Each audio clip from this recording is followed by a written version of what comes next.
أشارت تقرير صحفية إلى أن النجم الأرجنتيني ليونيل ميسي لاعب باريس سان جيرمان تلقى عرضا ضخما من نادي الاتحاد السعودي للتعاقد معه خلال الموسم المقبل،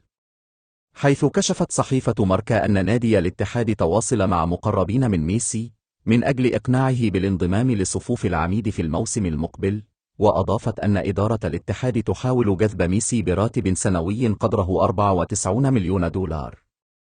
وأوضحت الصحيفة أن الاتحاد يريد إبرام صفقة قوية تعادل انتقال كريستيانو رونالدو إلى النصر لتساعده على استعادة لقب الدوري الغائب عن خزائن النادي منذ عام 2009.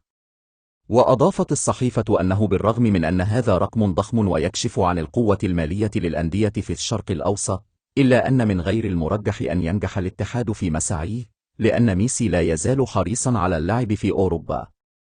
كما ذكرت صحيفة ليكيب الفرنسية في تقرير لها أن ميسي يميل لعدم تجديد عقده في باريس سان جيرمان مع اقتراب نهاية عقده بنهاية هذا الموسم.